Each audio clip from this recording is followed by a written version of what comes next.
اعوذ باللہ من الشیطان الرجیم بسم اللہ الرحمن الرحیم آیت نمبر 62 تا 73 سورۃ بقرہ پارہ پہلا۔ ان آیات میں اللہ تعالیٰ نے بہت ہی خوبصورت ترین واقعات بیان فرمائے۔ ایسے خوبصورت واقعات شاید ہم نے کبھی ادھر ادھر سے کبھی زندگی میں نہ سنے ہوں۔ اتنے پیارے اور خوبصورت واقعات ہیں، اور واقعات کے ساتھ ساتھ اس میں بڑی ہدایت کی باتیں ہیں، روشنی کی باتیں ہیں، رہنمائی کی باتیں ہیں۔ اب ہم ان آیات میں سے پہلی آیت سے شروع کرتے ہیں۔ مدینہ المنورہ میں یہودی بہت تعداد میں تھے، عیسائی بھی تھے، مسلمان بھی تھے، سابی بھی تھے۔ یہودی حضرت موسیٰ علیہ السلام کی امت کو کہتے ہیں، عیسائی حضرت عیسیٰ علیہ السلام کی امت کو کہتے ہیں، مسلمان محمد الرسول اللہ صلی اللہ علیہ وآلہ وسلم کی امت کو کہتے ہیں۔ سابی ستارہ پرست تھے، حضرت ابراہیم علیہ السلام کے دین میں جو آسان باتیں تھیں ان پر عمل کرتے تھے۔ ان طبقات میں یہودی اس خوش فہمی میں مبتلا تھے کہ ہم انبیاء کی اولاد ہیں، انبیاء نے ہمیں بخشوا لینا ہے، ہم اللہ کے بڑے چہتے اور پیارے ہیں چونکہ انبیاء کی اولاد ہیں۔ اللہ تعالیٰ نے ان کی غلط فہمی کو قیامت تک کے لیے دور کر دیا۔ مسلمانوں کے لیے، عیسائی کے لیے، سابی کے لیے اور جتنے بھی فرقے سب کے لیے ایک قانون بنا دیا کہ کون کامیاب ہے، ورنہ ہر طبقہ ہر فرقہ کہتا ہے میں کامیاب ہوں، میں نجات پا گیا، میں دنیا میں سرخرو ہو گیا، میری آخرت بہتر بن گئی، میں نے جنت میں جانا ہے۔ ہر فرقے کا تقریباً یہ دعویٰ ہے، اور آج مسلمانوں میں بھی کچھ طبقے اور کچھ گروہ اس طرح کی باتیں کرتے ہیں۔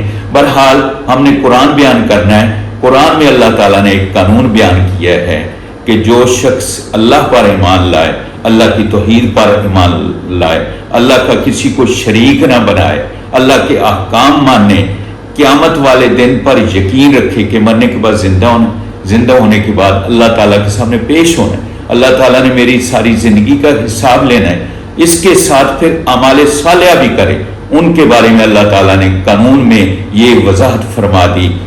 فَلَهُمْ أَجْرُهُمْ عِنْدَ رَبِّهِمْ وَلَا خَوْفٌ عَلَيْهِمْ وَلَا هُمْ يَحْزَنُونَ۔ ان کے لیے نہ ڈر ہوگا نہ غم ہوگا، وہ دنیا میں بھی کامیاب ہو گئے، آخرت میں بھی کامیاب ہو گئے۔ اب واقعات شروع ہو رہے ہیں جن میں اس بات کی وضاحت ہے، اس قانون کی وضاحت ہے۔ حضرت موسیٰ علیہ السلام جب بنی اسرائیل کے پاس کتاب لائے تو وہ کہنے لگے جی جب اللہ تعالیٰ ہمیں کہہ دے یہ میری کتاب ہے پھر ہم اس پر عمل کریں گے۔ وَإِذْ أَخَذْنَا مِيثَاقَكُمْ وَرَفَعْنَا فَوْقَكُمُ الطُّورَ۔ اس آیت میں یہ واقعہ ہے جب انہوں نے انکار کر دیا اللہ تعالیٰ کے احکام کا کہ جی تورات میں تو مشکل احکام ہے، ہم سے ان پر عمل نہیں ہوگا۔ پھر جب کوہ سے واپس آئے تو کہنے لگے اللہ کہہ رہا ہے کہ جو آسان ہے ان پر عمل کر لو اور جو مشکل ہیں ان کو چھوڑ دو۔ ان کے اس قسم کی نافرمانیوں پر اللہ تعالیٰ کی پکڑ آئی، اور پکڑ اس طرح آئی کہ اللہ تعالیٰ نے کوہ طور کو حکم دیا کہ ان کے سروں پہ جا کے سایہ فگن ہو جا، بغیر اب کسی اس پلر کے یا بغیر سپورٹ کے پہاڑ آ کے ان کے سروں پر سایہ فگن ہو گیا اور لرزنے لگا، کبھی اوپر جاتا تھا کبھی لگتا تھا کہ نیچے گرنے لگا ہے، اور ان سب کو ختم کر دے گا، ملیہ میٹ کر دے گا۔ جب یہ صورتحال بنی پھر اللہ تعالیٰ نے ان پر ایک اور عذاب اسی شکل میں پیش کر دیا کہ آگے آگ اور اوپر پہاڑ۔ اوپر دیکھتے ہیں تو پہاڑ گرنے کا خوف ہے، آگے دیکھتے ہیں کہ بھاگ نکلیں گے تو سامنے آگ بھڑک رہی ہوتی ہے۔ مارے خوف کے معافی مانگنے لگے، حضرت موسیٰ علیہ السلام کو گواہ بنا کر، جیسا کہ پہلے انہوں نے اللہ سے وعدہ کیا تھا ہم تیرے احکام مانیں گے، تیرے نبی کو مانیں گے، تیری تورات پر عمل کریں گے، وعدہ دہرانے لگے۔ اللہ تعالیٰ نے ان کی توبہ قبول کی۔ ثم تولیتم من بعد ذلک فلولا فضل اللہ علیکم ورحمتہ لکنت من الخاسرین۔ اللہ تعالیٰ فرماتے ہیں اگر میرا خاص کرم اور فضل نہ ہوتا تو تم نشان عبرت بن جاتے۔ دوسرا واقعہ جو بہت ہی خوبصورت ہے، یہ حضرت داؤد علیہ السلام کے زمانے کا ہے۔ بنی اسرائیل سمندر کے کنارے رہتی تھی، مچھلیوں پر ان کا گزر اوقات ہوتا تھا۔ اللہ تعالیٰ نے حکم دے دیا کہ ہفتے والے دن صرف عبادت، اللہ کی عبادت کرنی ہے اور کوئی کام نہیں کرنا، مچھلیاں نہیں پکڑنی۔ اب ان کے پیٹ میں مروڑ اٹھنے لگا، اللہ تعالیٰ کے حکم کو توڑنے کے لیے، اللہ تعالیٰ کے حکم سے انکاری ہونے کے لیے ہیلے بہانے بنانے لگے۔ اب انہوں نے یہ ہیلا بنایا کہ مچھلیاں پکڑ لیتے تھے، اس کی دم پر رسی ڈال کے باندھ دیتے تھے اور پھر کسی مضبوط جگہ پہ اس رسی کا کنارہ جا کے گڑھے میں دفن کر دیتے تھے تاکہ مچھلیاں ہفتے والے دن پکڑیں گے۔ ہفتے والے دن اللہ تعالیٰ کا حکم بھی پورا ہو گیا کہ ہم تو کون سی دریا سے نکال کر گھر میں لے جاتے ہیں۔ انہوں نے یہ شرارت کی کہ مچھلیاں اپنے شکنجے میں لے آتے تھے اور اتوار والے دن ان کو پکڑ کر ان سے فائدہ اٹھاتے تھے۔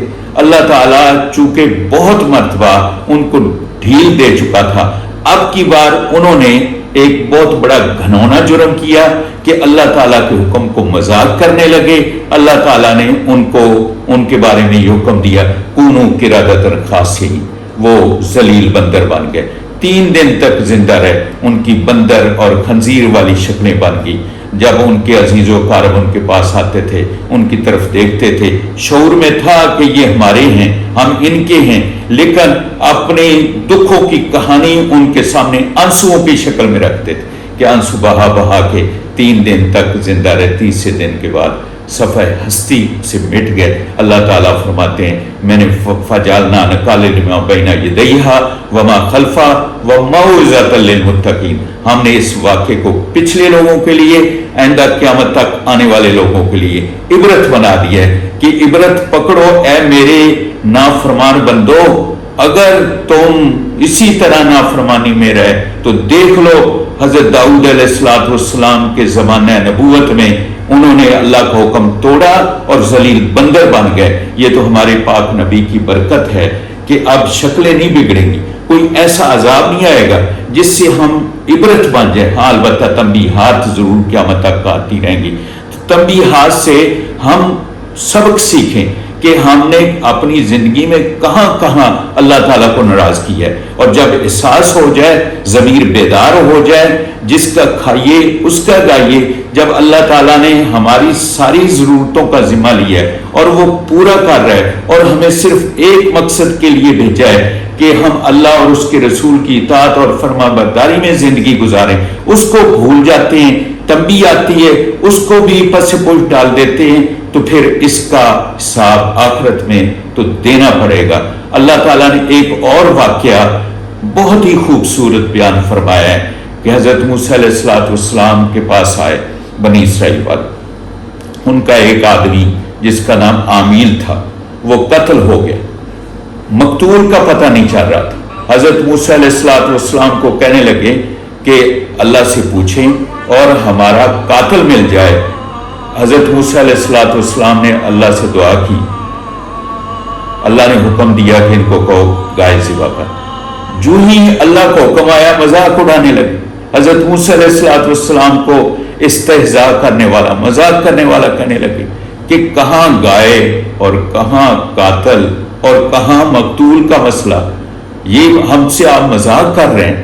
حضرت موسیٰ علیہ السلام نے فرمایا میں اللہ کا پیغمبر ہوں، پیغمبر کی شان مذاق کرنا نہیں ہے، بلکہ پیغمبر کی شان اللہ کا حکم اللہ کے بندوں تک پہنچانا ہوتا ہے۔ میں اللہ کا حکم تم تک پہنچا رہا ہوں۔ چلے گئے اور پھر واپس آئے، آ کے کہنے لگے کہ جی ہمیں کچھ سمجھ تو آ گئی ہے، اللہ تعالیٰ سے پوچھیں کہ وہ گائے کیسی ہو۔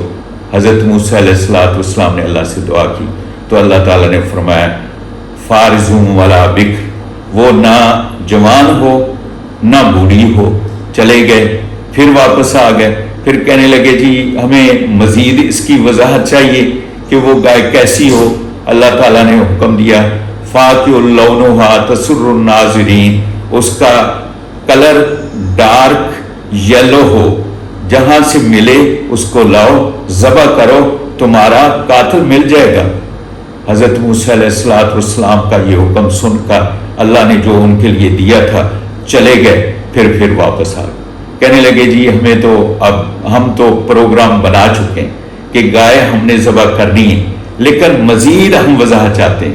اللہ کے پیارے نبی نے فرمایا اللہ کے جب حکم آئیں تو ان کو بے چون چرا مان لیا کرو، اس میں چونکہ چنانچہ البتہ لیکن ہاذا میں نہ پڑھو، کہیں وہ اللہ کے احکام تم پر مشکل نہ آ جائے، جیسے بنی اسرائیل کے جیسے جیسے سوالات ہوتے گئے ویسے ویسے مشکلات میں پھنستے گئے۔